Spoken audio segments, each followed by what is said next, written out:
രാഹുൽ ഗാന്ധിയുടെ പ്രതിപക്ഷ നേതാവ് എന്നുള്ള സ്ഥാനത്തേക്കുള്ള ഉയർച്ചയ്ക്ക് ശേഷം അദ്ദേഹത്തിൻ്റെ പാർലമെൻറ്റിലെ പ്രകടനം എന്ന് പറയുന്നത് വളരെ എണ്ണപ്പെട്ട ഒന്ന് തന്നെയായിരുന്നു, ഒരു സംശയമില്ല.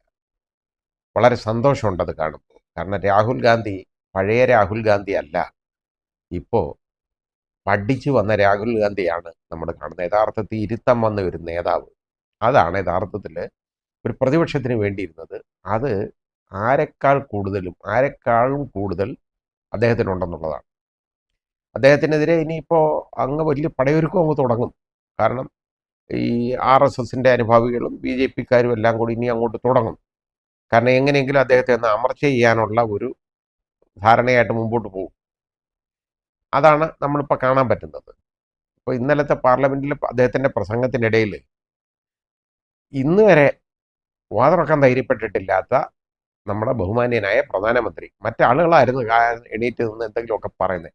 2 തവണ അത് തടസ്സപ്പെടുത്താൻ ശ്രമിക്കുന്നത് നമ്മൾ കണ്ടതാണ്. അപ്പോൾ ഇത് കാരണം എന്താണെന്നറിയോ, രാഹുൽ ഗാന്ധിയെ ഭയന്ന് തുടങ്ങി എന്നുള്ളതിൻ്റെ ഏറ്റവും വലിയ തെളിവാണത്. ഈ നമ്മുടെ ഇന്ത്യൻ പ്രധാനമന്ത്രിക്ക് എഴുന്നേറ്റ് ഇത് തടസ്സപ്പെടുത്താൻ വേണ്ടി 2 തവണ ആവശ്യമില്ലാത്ത കാര്യങ്ങൾ പറയേണ്ടതായിട്ടുണ്ട്. അതാ കാര്യം. അപ്പം മാത്രമല്ല, ഭരണപക്ഷ ബെഞ്ചുകളിൽ നിന്നൊക്കെ അങ്ങ് ബഹളങ്ങൾ ഒക്കെ അങ്ങ് തുടങ്ങുക. എങ്ങനെയെങ്കിലും ഈ പ്രസംഗം ഒന്ന് അവസാനിപ്പിച്ച് കിട്ടണം. കാരണം കാര്യം പറയുന്ന ആർക്കും ഇഷ്ടമല്ല. സത്യം വിളിച്ചു പറയാൻ പാടില്ല. ഇവിടെ രാജാവ് നഗ്നനാണ്, പക്ഷെ രാജാവ് നഗ്നനാണെന്ന് വിളിച്ചു പറയാൻ പാടില്ല. അത് വിളിച്ചു പറഞ്ഞു രാഹുൽ ഗാന്ധി. അതാണ് രാഹുൽ ഗാന്ധിയുടെ നമ്മൾ ഇന്നലെ കണ്ടത്. എണ്ണി പറഞ്ഞല്ലോ രാഹുൽ ഗാന്ധി ആ പ്രസംഗത്തിലെല്ലാം ഓരോ പോയിന്റ്സും അതൊക്കെ സത്യമായ കാര്യമല്ലേ. സത്യസന്ധമായ ഒരു പ്രസംഗമാണ് രാഹുൽ ഗാന്ധി പാർലമെന്റിൽ ഇന്നലെ നടത്തിയത്. അതിനെ ഇഷ്ടമല്ല അത് പറയുന്ന, സത്യം വിളിച്ചു പറയുന്നവരെ അതിനെ തമസ്കരിക്കുക എന്നുള്ളതാണ് ഇവിടെ നോക്കുന്നത്. അല്ലാതെ അതിനെ ആരും യഥാർത്ഥത്തിൽ ഒരു ഉത്സാഹത്തോ നല്ല രീതിയിൽ കാണാൻ ശ്രമിക്കുന്നില്ല എന്നുള്ളതാണ് ഏറ്റവും ഖേദകരമായ ഒരു കാര്യം. പക്ഷേ ഇത് ജനങ്ങൾ കണ്ടുകൊണ്ടിരിക്കുകയാണ് എന്ന് ഈ ഭരണപക്ഷത്തുള്ളവർ ഇനിയെങ്കിലും ഒന്ന് തിരിച്ചറിയണം. ഇവരുടെ ഈ ചെയ്തി കൊണ്ടൊക്കെ ആണല്ലോ ഏതായാലും ഈ കോൺഗ്രസ് നേരത്തെ ഉണ്ടായിരുന്നതിൻ്റെ ഇരട്ടി സീറ്റുകളിലേക്ക് ഉയർന്നത്. ഇരട്ടിയിൽ കൂടുതൽ സീറ്റുകളിലേക്ക് പോയത് കണ്ടില്ലേ. ഉണ്ട്. കഴിഞ്ഞ തവണ ഒരു പ്രതിപക്ഷ നേതാവാകാൻ, അതായത് ഒരാളെ എടുക്കാൻ പറ്റുകയില്ല, കാരണം എന്താണെന്നറിയാം, അതിന് റിക്വയർഡ് നമ്പർ ഇല്ല എന്നുള്ള കാരണം പറഞ്ഞ് അങ്ങ് കൊണ്ടുപോയി. പ്രോ ടൈം സ്പീക്കറുടെ തെരഞ്ഞെടുപ്പ് പോലും നമ്മൾ കണ്ടതാണ്. പാർലമെന്റിൽ ഏറ്റവും കൂടുതൽ കാലം അന്ന് ആ പ്രാവശ്യം തിരഞ്ഞെടുക്കപ്പെട്ട ആളിന് മുൻഗണന കൊടുക്കണം എന്നുള്ളതാണ്. അങ്ങനെ നോക്കിക്കഴിഞ്ഞാലുണ്ടല്ലോ, ഏറ്റവും കൂടുതൽ പ്രാവശ്യം തിരഞ്ഞെടുക്കപ്പെട്ടത് 8 പ്രാവശ്യം തിരഞ്ഞെടുക്കപ്പെട്ടത് ശ്രീ കൊടിക്കുന്നിൽ സുരേഷാണ്. കൊടിക്കുന്നിൽ സുരേഷ് ആയതുകൊണ്ട് അത് കൊടിക്കുന്നിൽ സുരേഷിന് കൊടുക്കുന്നില്ല. അതിൻ്റെ കാരണം എന്താണെന്ന് ഞാൻ പറയുന്നില്ല. യഥാർത്ഥത്തിൽ അവരൊരു ക്രിമിനൽ കുറ്റമാണ്, അതിനകത്തൊരു ക്രിമിനൽ ഗൂഢാലോചന നടത്തിയതിൻ്റെ പുറയിലാണ് കൊടിക്കുന്നിൽ സുരേഷിന് അത് കൊടുക്കാതിരുന്നത് എന്ന് തന്നെ പറയണം. എന്തുകൊണ്ട് ക്രൈം വരുന്നു എന്നുള്ളത് ഞാൻ പറയുന്നില്ല. പക്ഷേ ഇത് കൊടിക്കുന്നിൽ സുരേഷ് ആയിപ്പോയി. അദ്ദേഹത്തിൻ്റെ വർഗവും ഒന്നും മാറാൻ ഒക്കത്തില്ലല്ലോ. അതാണ് പ്രശ്നം. അത് രാഷ്ട്രീയം മാത്രമല്ല നമ്മൾ കാണുന്നത്. കാരണം അദ്ദേഹത്തോടുള്ള അവഗണന ഇതിന് മുമ്പ് പല പ്രാവശ്യം ഇത് ചെയ്തിട്ടുള്ളതാണ്. പല കാര്യങ്ങളിലും അതായത് ഈ വിവേചനം കാണിച്ചുകൊണ്ടിരിക്കുകയാണ്. അദ്ദേഹത്തിനോട് ഒരുപാട് വിവേചനം ഇതുപോലെ കാണിക്കുന്നുണ്ട്. ഇനി അത് പോട്ടെ. അത് കഴിഞ്ഞ് അതായത് ഏതായാലും ഈ BJPക്ക് വളരെ സീറ്റുകൾ കുറഞ്ഞു എങ്കിൽ പോലും ഞങ്ങളുടെ ഇതുപോലെ ആ പദവിയിൽ നിന്നൊന്നും ഞങ്ങൾ പിന്നോക്കം പോകാനില്ല. ഞങ്ങൾ അതേപോലെ തന്നെ ഞങ്ങളുടെ പാത പിന്തുടരും, മറ്റേത് ഞങ്ങളുടെ ഉദ്ദേശങ്ങളെല്ലാം നടപ്പാക്കും എന്ന് കാണിക്കാനായിട്ട്, അതാണ് ഈ JDUവിൻ്റെ അതേപോലെ ചന്ദ്രബാബു നായിഡുവിൻ്റെ തെലുങ്ക് ദേശത്തിൻ്റെ ഇവരുടെയൊക്കെ സഹായത്തോടു കൂടി ഞങ്ങളിതെല്ലാം ചെയ്യും എന്നുള്ളത് കാണിച്ച് ആ രീതിയിൽ മുമ്പോട്ട് പോകാനുള്ള ഒരു തുടക്കമാണ്. അതിനാണ് ഓം ബിർളയെ വീണ്ടും സ്പീക്കറായിട്ട് തന്നെ കൊണ്ടുവന്നത്. കഴിഞ്ഞ തവണ ഓം ബിർള ചെയ്തേക്കുന്നതൊക്കെ നമ്മൾ കണ്ടതാണ്. ജനാധിപത്യം എങ്ങനെയൊക്കെ ചവിട്ടി മെതിക്കപ്പെട്ടു എന്ന് നമ്മൾ പാർലമെന്റിൽ കണ്ടതാണ്. 3 നിയമങ്ങൾ പാസ്സാക്കിയെടുത്തത്, ക്രിമിനൽ നിയമങ്ങൾ എന്ന് പറയുന്നത് നമ്മുടെ രാജ്യത്ത് അതിൻ്റെ പേര് മാറ്റി പഴയ വീഞ്ഞ് പുതിയ ഉപ്പിലാക്കി കൊണ്ടുവന്നേക്കുന്ന ആ സാധനത്തിന് പോലും എടുത്തുണ്ടല്ലോ 2-3 മിനിറ്റാണ് പാസ്സാക്കാൻ. കാരണം MP-മാരെ എല്ലാം സസ്പെൻഡ് ചെയ്ത് വെളിയിൽ കളഞ്ഞിട്ടാണ് ആ നിയമം പാസ്സാക്കിയേക്കുന്നത്. രാജ്യത്തിന് വേണ്ടി ചെയ്യുന്ന കാര്യങ്ങളാണ് ഇത്, നമ്മൾ കണ്ടതാണ്. എതിർ ശബ്ദങ്ങളെ അന്ന് അടിച്ചമർത്താമായിരുന്നു. പക്ഷേ ഇന്ന് എതിർ ശബ്ദങ്ങളെ അടിച്ചമർത്താനുള്ള ഭൂരിപക്ഷം അവർക്കില്ല. അതാണ് പ്രശ്നം. അങ്ങനെ വരുമ്പോൾ രാഹുൽ ഗാന്ധി നല്ല തൻ്റെ ഇടത്തോടു കൂടി വിളിച്ചു പറഞ്ഞ കാര്യങ്ങൾ ഒന്ന് ശ്രമിക്കണം. അത് ഒരുപാട് കാര്യങ്ങൾ പറഞ്ഞു. എല്ലാം എന്താണ് ഹിന്ദു അജണ്ട എന്നുള്ള രീതിയിൽ ആരായിരിക്കണം ഒരു ഹിന്ദു എന്ന് രാഹുൽ ഗാന്ധി നന്നായിട്ട് ചൂണ്ടിക്കാണിച്ചു കൊടുത്തു. അതൊന്ന് പഠിച്ച് മനസ്സിലാക്കട്ടെ ഇതുകൊണ്ട് നടക്കുന്നവർ. വർഗീയതയുടെ പേരിൽ, വർഗത്തിൻ്റെ പേരിൽ, മതത്തിൻ്റെ പേരിൽ മനുഷ്യനെ മനസ്സുകളെ വേല് കെട്ടിത്തിരിക്കുന്നവരുണ്ടല്ലോ, ശത്രുത വളർത്തി അതിൽ നിന്ന് ഈ പരസ്പരം ഇടിപ്പിച്ച് ചോര കുടിക്കുന്ന ആളുകളുണ്ടല്ലോ, അവർ ഇതൊന്നും മനസ്സിലാക്കട്ടെ എന്താണ് അതെന്ന് രാഹുൽ ഗാന്ധി പറഞ്ഞു. അതിനെക്കുറിച്ച് ഞാനൊന്നും പറയുന്നില്ല. അടുത്തതായിട്ട് അദ്ദേഹം പറഞ്ഞ വേറെ കാര്യമുണ്ട്. ഇപ്പം മണിപ്പൂരിൽ ഇത്രയും പ്രശ്നമുണ്ടായി. ഇന്ന് വരെ നമ്മുടെ ഇന്ത്യൻ പ്രധാനമന്ത്രി, ലോകം മുഴുവൻ നടക്കുമല്ലോ, അദ്ദേഹം ഒരുപാട് കാര്യങ്ങൾ ചെയ്തെന്നാണ് ഇവിടെ പറയപ്പെടുന്നത്. ഗാസയിലെ യുദ്ധം അവസാനിപ്പിക്കാൻ പോയ ആളാണ് കേട്ടോ, ഇസ്രായേലിൽ.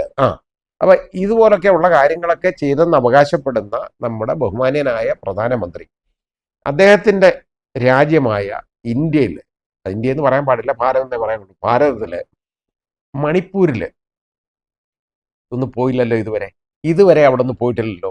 അവിടുത്തെ ആഭ്യന്തര കലാപത്തിലേക്ക് നയിച്ചതല്ലേ ഇവരുടെ പ്രവർത്തനം. അത് രാഹുൽ ഗാന്ധി ചൂണ്ടിക്കാണിച്ചതിന് എന്താ തെറ്റ്? ശരിയല്ലേ? രാഹുൽ ഗാന്ധി അവിടെ പോയല്ലോ.